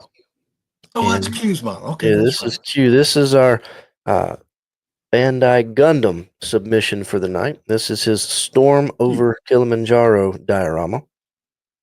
Out. And It looks snowy. well, the one thing that is interesting to me, Jeff, see if you notice it, is what he has added to the base here. And Yeah, the Star It's Wars. like something out of Star Wars. it is. And I asked him about that, and he says that's exactly what it is. He was trying to, I'm not familiar with the show, but apparently in the movie or the show, in this particular scene that he was recreating, he said that there was something that looked very, very Star Wars-ish. Yep. So that's what he used to try to recreate that. So, Cool. Yep, the little turret-looking thing. yep. Yeah, you're seeing more and more of this stuff at the IPMS contests and everything, and you can do some interesting stuff with it as Q has done here with his little diorama scene. Well, one of the things we have to remember is that these Gundams, although they're human shape, we instinctively think that they're 6 feet, 8 feet tall, Right? and They're these giant. are actually like 150 feet tall. Yeah, they're Giant. or 70 feet tall or whatever. Yes. Yep. Well, so this is Q's, and next we've got a dinosaur from Kevin Westfall, and those two guys are buddies, and they're both Gundam fans, and Kevin brought me a Gundam kit and said, "Here, you can have this if you'll build it." So I guess after I finish this midway, I'm gonna, as you guys call it, have a palate cleanser. Yeah. And try my hand at a Gundam kit and see what this is all about. So we'll see. We'll see how that goes. At least the one that he gave me is very interesting. It's got tracks and it's got big barrels. He said, "Here, I thought if I was going to get you one, I'd get you one that might remind you of a rail gun." So I thought, Okay. perfect. Yeah. So we'll see how that goes. Well, anyway, thank you. Does it remind you of a Dora railgun? It can. It's got a big barrel. Because that'll give you nightmares and trauma. Oh, man. Well, thank you, Q, for this. This looks fantastic. And next, we'll move to Kevin's dinosaur. Now, Jeff, you got to help me with the pronunciation here. What is that? Styracosaurus. What Jeff said. Yeah. and this is all hand painted. It is a Blackheart Models resin bust. Nice. Yeah. Wow. Nicely detailed. Oh, yeah. It shows the scales. I like that. That looks really nice. Yeah, that Blackheart Models makes some really cool busts for sure. I got to get working on my Wonderfest project, which is a dinosaur, but yeah. It's a dinosaur. Wow. Yeah. I was blown away by some of the dinosaur models that we saw at Wonderfest this past year. Well, I mean, this one looks great, but we got a few more coming up in a few minutes too. So you're going to add a third inspirational to your list for tonight here in just a few minutes. I'm just going to start, pounding caffeine and staying awake till the wee hours and building until my eyeballs fall out. There you go. Well, Kevin, thank you for sharing this one with us. Yeah, absolutely. Next up, George. And this Recovery is vehicle. Yeah, EFV Club. 35th scale, custom made base. This is another one of those vehicles that you don't realize how big it is. Really? Until you stand next to it. It is huge. Okay. I mean, that thing is the size of a tractor trailer. Really? Oh, yeah, it's huge. Wow. Yep.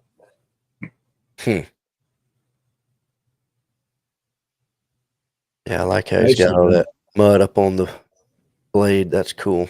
Mm-hmm. Yep, looks good. That'll pull your tank out of a ditch. That'll pull the ditch out of the tank. It'll do something. Well, I've got another one from him somewhere, and I thought it was next on the list, but it's not. So it's buried somewhere in one of the future slides. So we'll come back to George in a few minutes. But for now, we're going to move on to Stephen Cole. I know this guy. Yeah. Well, I have not seen this presentation yet. He did his own PowerPoint and submitted it. So like the one earlier, I'm seeing this for the first time as well. He says he brought it to He built it 10 years ago and brought it to the show this year, but it had an accident. That's too bad. So let's check this thing out. What is it? The 32 scale, 0. Okay. Cockpit framed up. Mm-hmm. The pilot. Oh, yeah. Nice job on that. Yeah. Oh, there you go. Yeah, here you go, Jeff. This is your scale. Yeah. Zeros are always sleek looking. They're just sleek as all get out. Oh, yeah. Nice.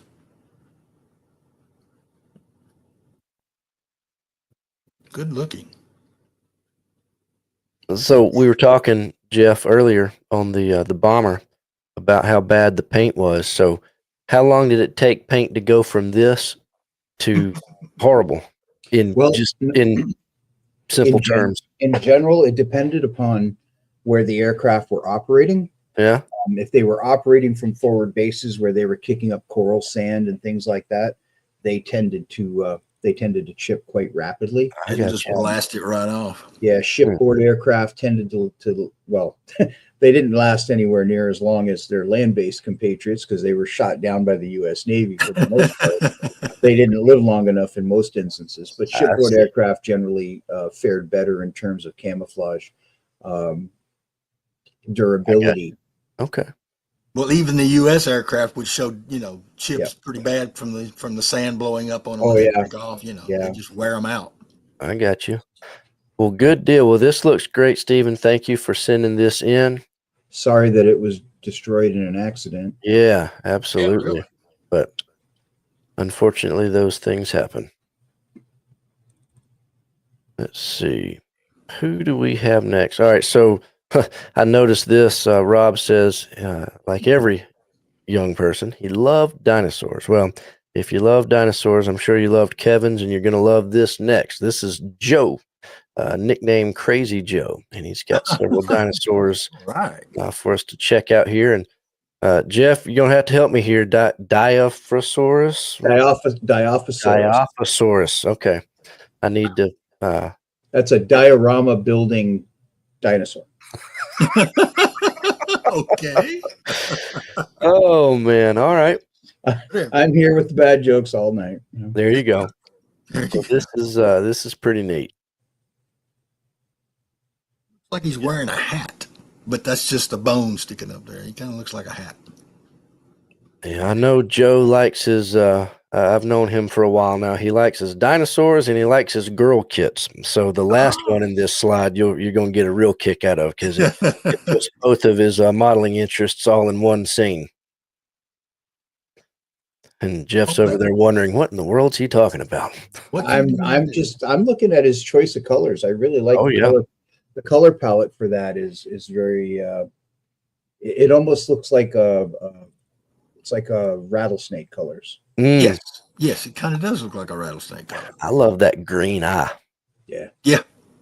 That's just kind of makes the whole thing pop. But pops right out at you. That's for sure.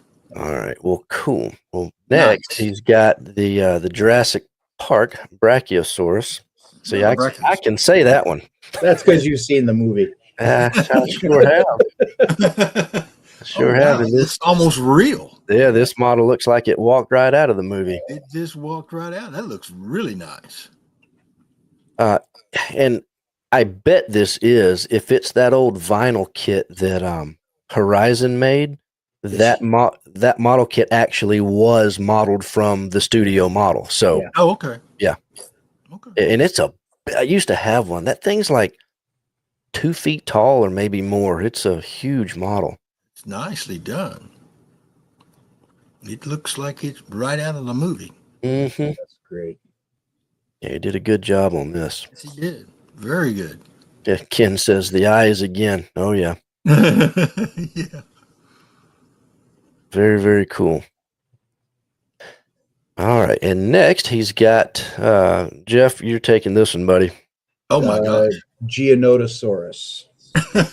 Glad that I didn't even try. I was going to start with Jai. But Geonotosaurus. Geonotosaurus. All right. Okay. He's Italian. Yeah, Steven He's says Italian. eyes look really lifelike. Yeah. He's Italian. It's an He's Italian an guy. Italian. Tyrannosaurus. Hey, Oh man. Don't Yeah, mess he with is. I like those spikes running down his back. Yeah, he's kind of intimidating, no doubt. Mm-hmm. Very intimidating. Kind of like a Tyrannosaurus Rex on Steroids. steroids or something. Yeah. yeah. Don't mess with me, man. You know, and it's weird because when I started doing Allosaurus and the T-Rex from X Plus, I was looking at all of these different bipedal, and it's amazing that some of these dinosaurs, they look identical, but they're 20 million years apart. Right. You know, this one never saw this one because there's a 20 million year gap in between. just Yeah, but you know what? of the In two. my little 10-year-old mind, they were all hanging out together fighting each other. Yeah. Always kicking the crap out of the Stegosaurus. Well, Yeah, poor little speaking of, Stegosaurus. here he is, the Stegosaurus. Yep. And you know that this talking about his color palette, this is just super cool and colorful. Nice. Very I mean, nice. makes for a fantastic looking display model. Yeah. Absolutely. No doubt. I mean, Stegosaurus was, you know, the whipping boy of the dinosaur world. But I'll tell you what, he whacked you with that tail. Yeah. That's going to pretty much end. Yeah. Yeah, that's pretty much going to end your day. Yeah, He'll get your attention with that tail. Yeah. No doubt. well, good deal. That one looks good. And this is his last one, or the last dinosaur before we get his girl dinosaur mixture. What is it? A delta? Yeah, you do it, Jeff. I get all tongue tied when I start trying to. If it's not a Tyrannosaurus Rex or a Stegosaurus or pretty much anything from Jurassic Park, I'm out to lunch. Deltadromius. Okay, there you go, Deltadromius. Wow. I gotta freshen up on my dino speaking before we get back to Wonderfest, I guess. And Carlos brought up a good point. The tail of the Stegosaurus is called the tagomizer or the thagomizer, and that was from one of Gary Larson's cartoons. And because apparently the Stegosaurus killed a caveman named Tag or Thag or whatever, and they thought it was funny, and they picked it up, and the name kind of stuck. Nice. Okay. But it was from a Far Side cartoon. Yeah. No, Brett, I'm not just making up names right now. Come on. I went through Hooked on Phonics. He puts it up there, and I'm sounding out my words. There man. you go. That's how you do it. All right. Well, next, since we're talking about dinosaurs, we all know the Flintstones. You know, Fred and Wilma. Well, you know, he had a daughter named Pebbles. Mm-hmm. Well, one day Pebbles grew up, and so did Dino. Dino had babies or little puppies, and here is Pebbles and Dino's pups. Wow. Oh, nice. Yeah. He's doing the copper tone deal. Yep. So there you go. There's Pebbles all grown up, and Dino's little baby dinosaurs. I love this. This is cool. I like it. Oh yeah. This is one of those, you know, you've heard me talk from time to time at Wonderfest about Filmy's girls. Yep. This is one of the 1/6 scale model kits, or he'll call it 1/5 scale, whatever, about 13-inch tall model kit that he made. But interesting take on an old cartoon. That's cool. And again with the eyes. Yes, the way he does his eyes, yeah. Wow. Very nice. Very, very nice. So there you have it. There's our dinosaurs for the night. So thank you. Thank you, Joe, for sending that in. Next on the list for tonight, we've got Scott. And this is a Tamiya Spitfire Mark 1 with a bunch of goodies in there. He says that it's what do you call that stuff? The grass Oh, Static. Yes. Static drive. Static drive. Brain fart. Same stuff we were talking about earlier. That's what he's got on his base. And that's how we finish this out. So let's check this thing.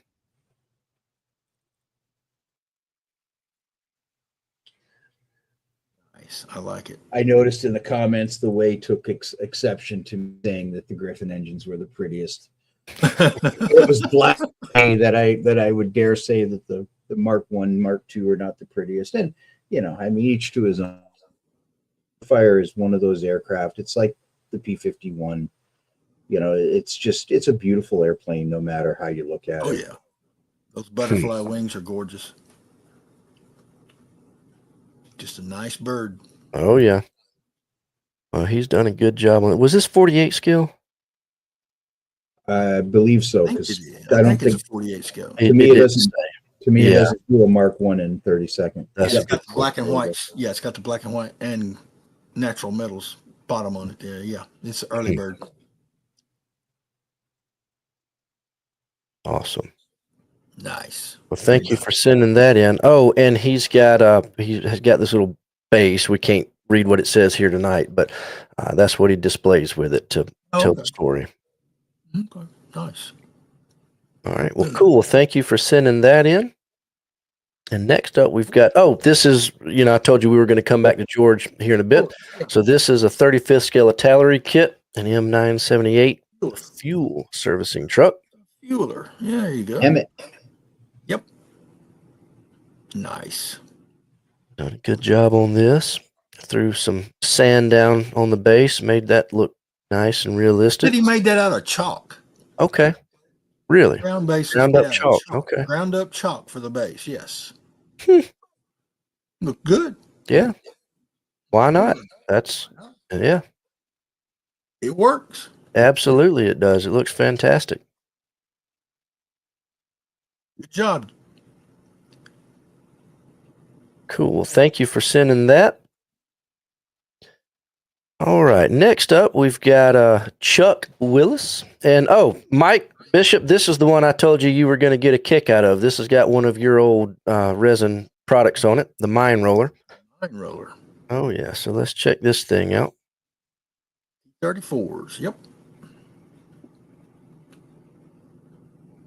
Yeah, he had it at the meeting the other night. I didn't get a good close look at it, but it looks nice here. Oh, yeah, it does. That roller on the front looks mean.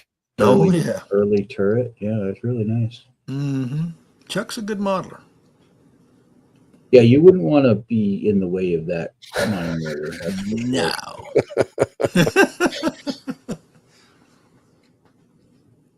Very nice.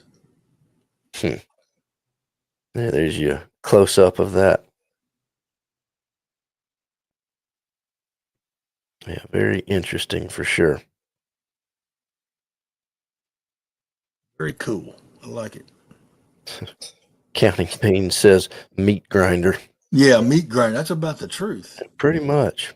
You don't want to be in the front of that thing when it comes rolling at you. That's for sure. Oh, thank you. Wow. All right. Well, thank you for sending that one in, and I have made us disappear again. There we are. So next up, we've got Chris Price. This is his USS Nicholas. This is a kind of a work in progress. He's almost done. He says he's got to put a few more handrails around the bow, but this I thought was very cool. If you notice the rainbow effect on the water. So he's doing this diorama scene as it going to rescue the survivors from the USS Helena wreck. And he said, I don't know if the oil and everything would exactly look like that, but he thought that the concept was cool. The idea is there, and he thinks it looks really cool. And I think it looks really cool. So very nicely done. So it's 1/700 scale too. It's 350 scale. Oh, is it 350 scale? Yep. This was 350 scale. Okay. Yeah. About a foot long or so. Okay. I know he's got one figure on the bridge up there. Yeah. He said that, I forget which side he's doing it on, but he's going to put a net going down, and he's going to have the sailors climbing out of the water, getting up on the boat. So that'll be kind of cool. But that's the little things he said he's got to finish. He's got to do that first before he can get the handrails on, because he's got to figure out exactly where he's going to lay that net over the handrails. So, Right. Yeah. but it'll be It's neat. looking good. Looking forward to Looking seeing good. that one finished. So, Looking good.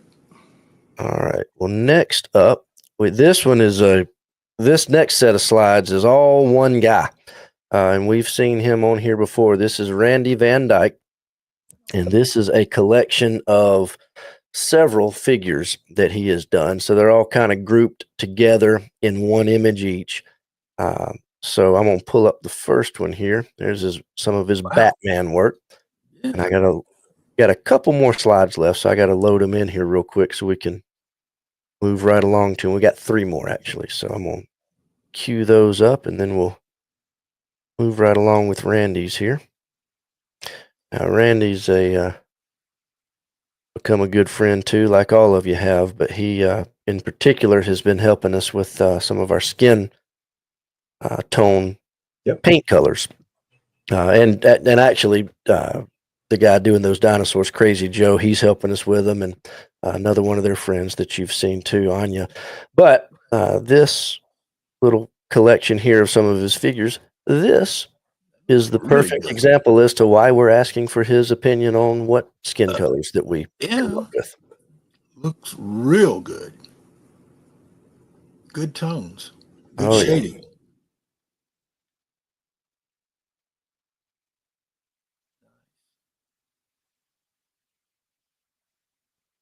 Yeah, I need some lessons from this guy. Yeah.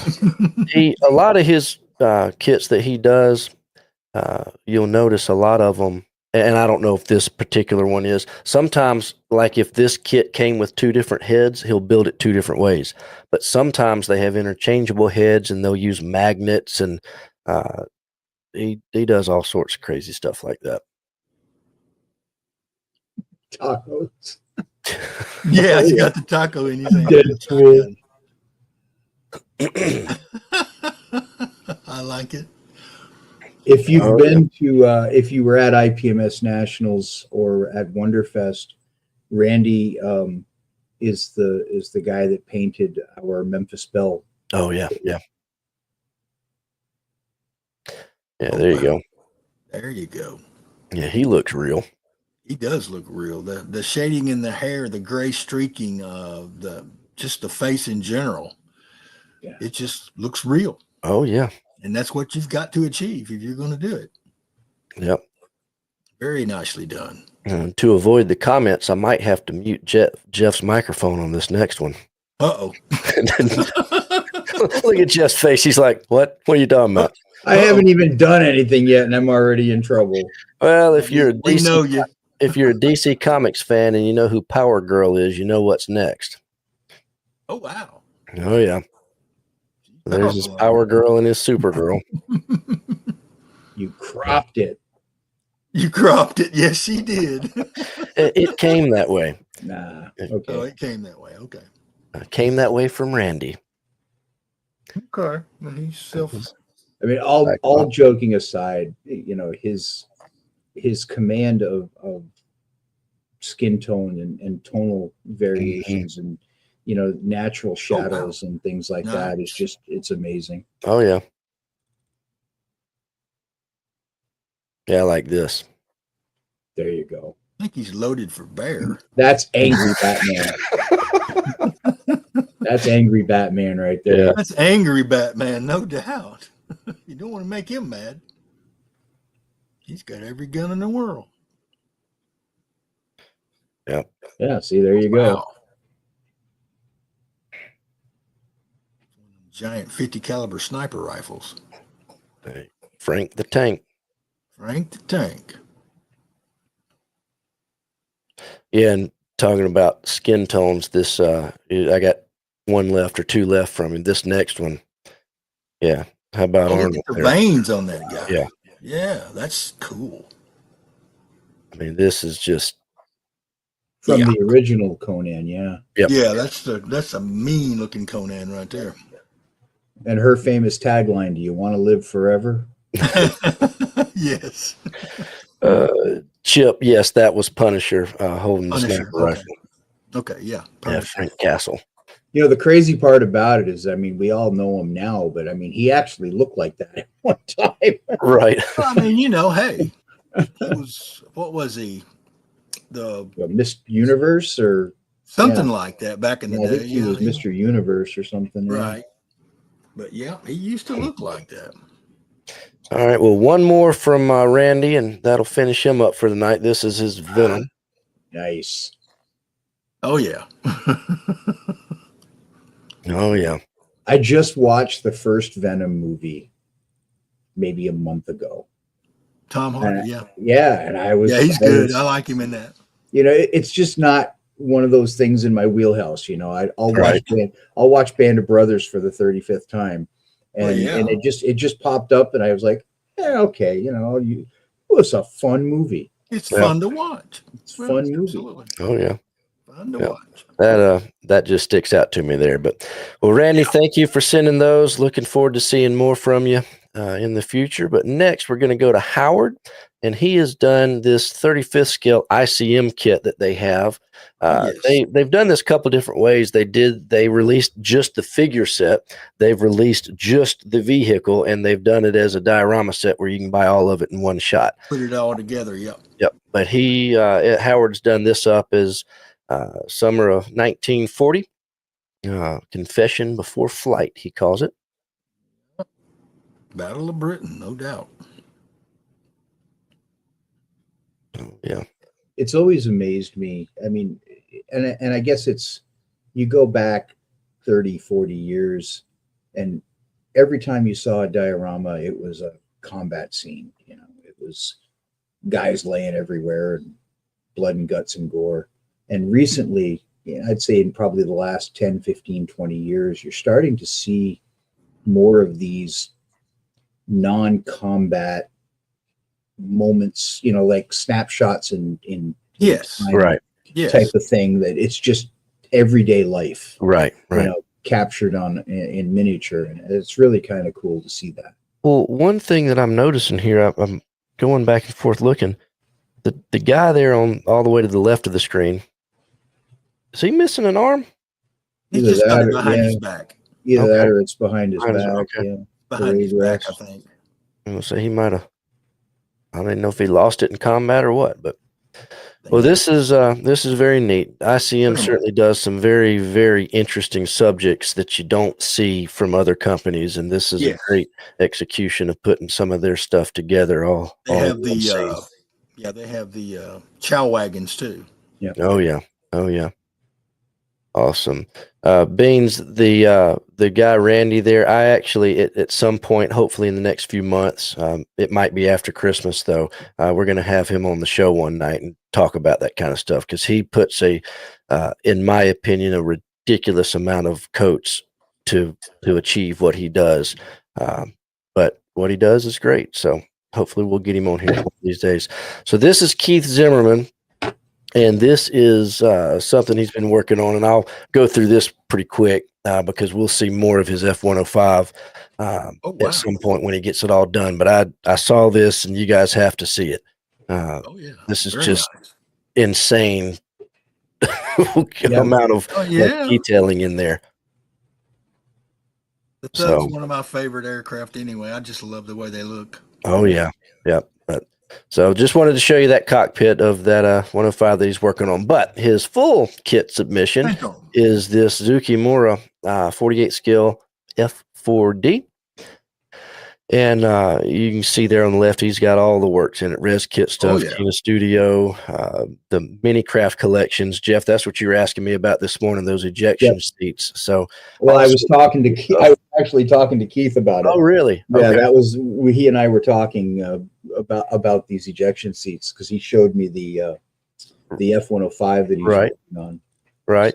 So. Russell says he's got to get out of here. Yeah, I know we're running a little long. Yes, I actually have one more model to talk about. If there's two more models, one more modeler after this. So we'll wrap it up here in hopefully about 10 minutes or so, 10, 15 minutes tops. Good looking.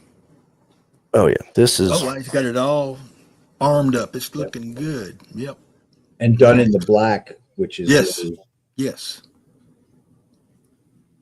Very well. Good looking Southeastern Asia scheme on it too. And we do those colors as well.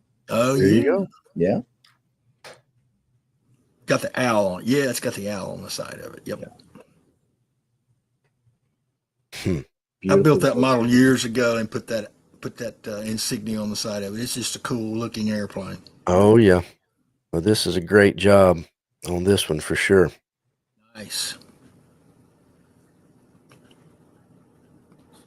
Very nice. Yeah, and Chip's talking about the night owls. Yeah, I guess it is spelled that way, isn't it? Oh yeah. That's it. I was thinking it was a weasel, but I'm not sure. I think it's a weasel. No, it's not a weasel. No, it's a D. It's a D. Yeah, you're right. So you can follow. Keith has started his own Facebook profile specifically for his model building work. So you can follow him at Green Creations with a Z on the end. Good deal. Yeah, and you guys may see him pop up in our Squadron Facebook group too. He's posting in there all the time. So very nice stuff.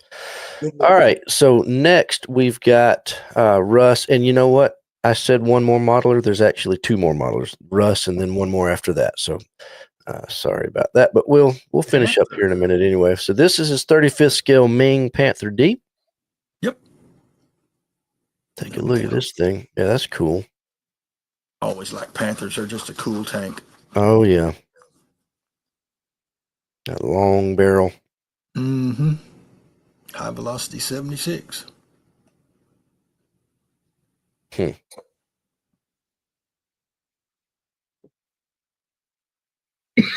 I like how he's done that weathering. It looks, I don't even know what I want to say. It just looks good. It's fading out, maybe showing the underneath colors. Paint being worn off. Yeah, it's like it's not mud stuck up there. It's no paint rubbing off, and it's cool. Looks nice. No, Chip. It's too late for Africa Corps.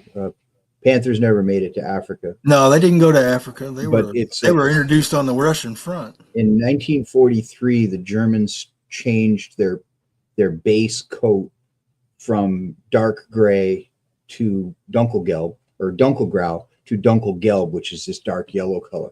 Yeah. So every tank that came off the line was painted in this particular shade of yellow, and then wherever the vehicle was sent, the red, brown, and the green that you commonly see on German vehicles was typically applied in the field to match whatever local terrain colors were applicable. Right. I got you. Okay. Right. So when you see these tanks in the Normandy region, you tend to see a lot more green and red, kind of a 33 third. Right. In the Italian campaign, you didn't see as much green. You saw a lot more red being added.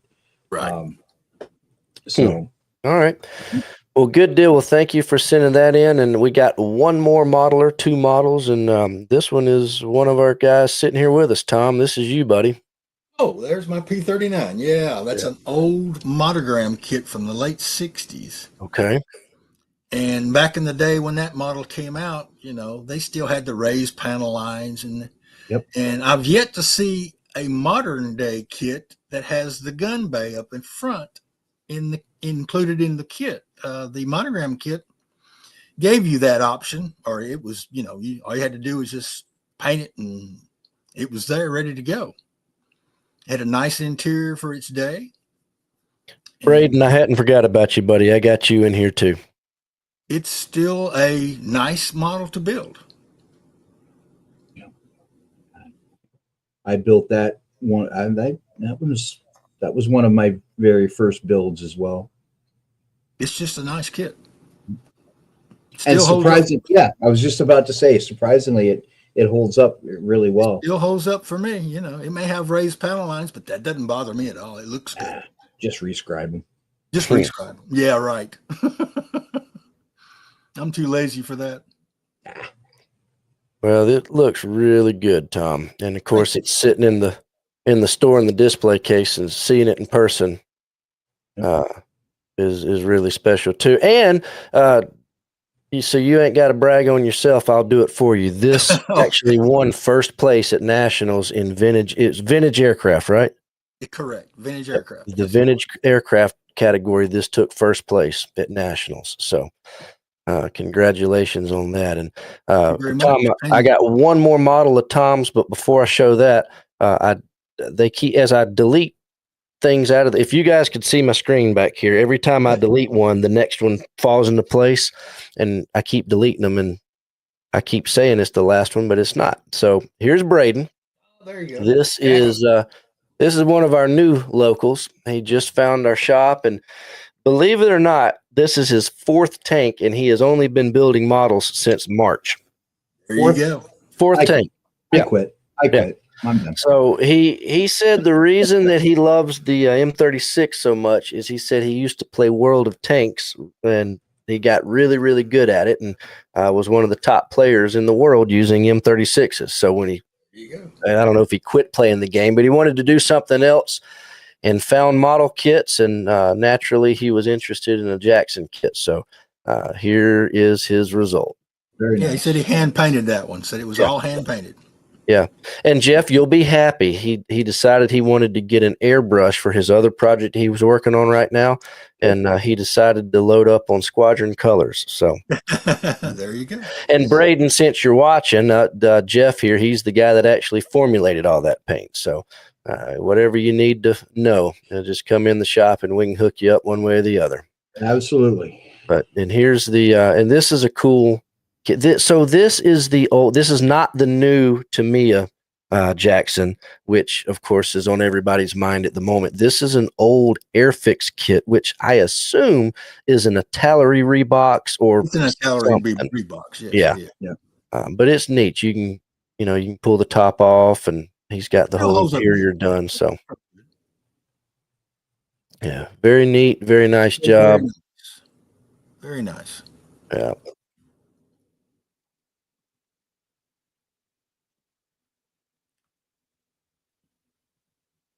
Looks good to me. Oh, yeah. For your fourth model kit. Yeah. I'll tell you what, you ever decide you want to start going to contests and competing, you're going to be a force to be reckoned with. Oh, yeah. Yeah, Braden, I don't know if I told you, but or if you heard me at the beginning of the show, but there's a IPMS contest in Huntsville this coming weekend on Saturday. There you go. If you're interested in that, go to ipmsusa.org. And there's information about that show, or stop by the shop tomorrow and I can tell you all about it. So go get them. Take a trip down there. It's worth the trip. Yep. Absolutely. They've got a museum. They've got a museum next door that's got a lot of stuff. Well, cool. Very nice job on this. Welcome to the hobby. We're looking forward to seeing more from you soon. Absolutely. Absolutely. All right. Now to close us out tonight, Tom, this is also yours. So tell us about this guy. That's the old, it's a MPC kit, right? The old MPC snow speeder they made probably circa 79 when the movie was current. Okay. It's gone through a repaint job. It used to be black striped instead of the orange. And the white's been touched up with all of our new paint colors. And so is the orange stripe. And I stuck it in the vintage spacecraft, and it pulled a gold medal. Good deal. Congratulations. First place, Nationals, snow speeder. You like these vintage categories, don't you? Well, it's just, I like the old stuff back in the day, like I say, but no, I mean, yeah, I do like the vintage stuff, but what are the prerequisites for the vintage category? How old is it? The kit or the subject matter or what? It can be any subject matter as long as it was kitted or, based before 1980. Okay, so a kit that was released before 1980. Right. That's what they give you as the requisites on that. I had a Monkey Mobile, but I stuck it in vintage automotive, but those vintage automotive guys can add every aftermarket part they want to on those. I didn't know that. Okay. Well, this is very cool, and so the paint colors that we've been working on for the Star Wars paint line, this particular shade of orange, that is That is a one-trick pony paint color, and you're looking at it. That's what it's for. That's it. That's it. Obviously, it could be used for other things that don't need a specific shade of orange. But yeah, Tom asked us. He said, "Hey, do we have the color for this?" And I said, "Actually, we do." There you go. Works very nice. So it gave it a little color. It gave it absolutely. The black and white just didn't get it for me anymore. And I said, you know what? I want to change the color and put that orange on there and make it look nice. Well, it looks good. I like how you display it on that mirror there, so you can see up under the bottom. Oh yeah, yep. You can see underneath it, and I almost didn't put that orange stripe on the bottom. I said, no, it's got to be there. Yeah. Well, it's a great job, and congratulations on the first place with that. For sure. Congratulations on your wins. Thank you much. Well, guys, that's it for the show and tell. You know, I was worried that we were going to go over 2 hours, but we're right at 2 hours and 45 seconds. So that's because I didn't run my mouth. Oh, it was good. That was so many models to look at. I really hope that I didn't leave anybody out. As I always say, if you sent me any emails today after about lunchtime and they weren't in there, it's because I was to the end of the PowerPoints and they'll go in next month. But if you sent pictures prior to today and you didn't see them tonight, please send them to me again and put in the subject line September show and tell, and I'll make sure they get into that.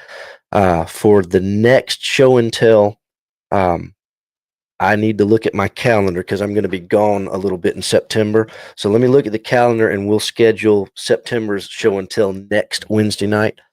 But until then, y'all take it easy, and I'm going to jump over here and work on this aircraft carrier. And Jeff's got old rolls to do.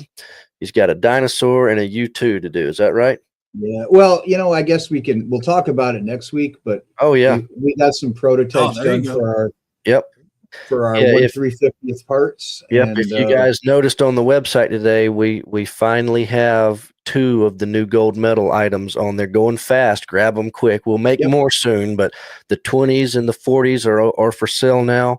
We'll have a couple more probably for sale tomorrow. But we're finally getting. I've got the prototype for the 20 twins, twin mounts. They're here. They're done. So they'll go to production soon. And Jeff is finally, slowly but surely, getting the prototype. He's to the end of the prototypes on some of these, and they're going to the production facility now. And a few of them have come out of the production facility and are actually on the website for sale. So it's all getting there. Good deal.